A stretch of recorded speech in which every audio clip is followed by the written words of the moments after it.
বিদেশে অবস্থিত বাংলাদেশি দূতাবাস ও কনসুলেট অফিস থেকে প্রেসিডেন্ট মোহাম্মদ শাহাবুদ্দিনের ছবি সরানোর প্রসঙ্গে এক প্রশ্নের জবাবে বিএনপির সিনিয়র যুগ্ম মহাসচিব রুহুল কবির রিজভী বলেছেন, সরকার একটা নীতি ঘোষণা করেছে, জিরো ফটো নীতি। এই নীতির পরিপ্রেক্ষিতে তারা এটা করেছে। এখন আমরা জানি না এটা উচিত না অনুচিত, দলে আলোচনা করে পরে আমরা মন্তব্য করব। সোমবার রাজধানীর শেরেবাংলা নগরস্থ সাবেক প্রেসিডেন্ট জিয়াউর রহমানের সমাধিতে সাংবাদিকদের এক প্রশ্নের জবাবে তিনি এসব কথা বলেন। এর আগে নীলফামারী জেলা বিএনপির নবগঠিত কমিটির নেতৃবৃন্দদের নিয়ে জিয়াউর রহমানের কবরে ফুল দিয়ে শ্রদ্ধা জানান রিজভী। এ সময় বিএনপির যুগ্ম মহাসচিব হাবিবুন নবী খান সোহেল সহ নীলফামারী জেলা বিএনপির নবগঠিত কমিটির নেতারা উপস্থিত ছিলেন। পিআর পদ্ধতিতে নির্বাচন প্রসঙ্গে আরেক প্রশ্নের জবাবে রুহুল কবির রিজভী বলেন, জনগণ এটার জন্য প্রস্তুত কিনা। এদেশের মানুষ পিআর কি, অধিকাংশ মানুষ তারা জানে না।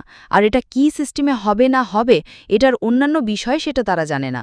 অন্য যারা বলছে তাদের উদ্দেশ্য কি আছে জানি না, কিছু হয়তো আমরা উপলব্ধি করছি, কিন্তু আমরা বলতে চাই না। তবে যে পদ্ধতিতে অবাধ ও সুষ্ঠু নির্বাচনের মাধ্যমে জনগণে জানে কাকে তারা ভোট দেবে, এর বাইরে গেলে জনগণ বিভ্রান্ত হবে। পিআর পদ্ধতি এই মুহূর্তে কোনো উপযুক্ত পদ্ধতি নয়।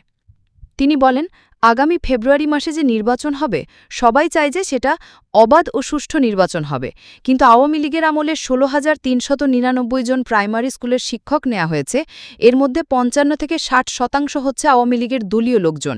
এরা যদি পোলিং এজেন্ট, পোলিং অফিসার এবং প্রিজাইডিং অফিসার হয়, তাহলে কি অবাধ ও সুষ্ঠু নির্বাচন হবে? এরা তো গায়ের জোরে মেধার প্রতিযোগিতা না করে একমাত্র তাদের উত্তীর্ণ হওয়ার ক্রাইটেরিয়া ছিল সে ছাত্রলীগ, যুবলীগ এবং আওয়ামী লীগ করে কিনা। এভাবেই তারা প্রশাসন সাজিয়েছে।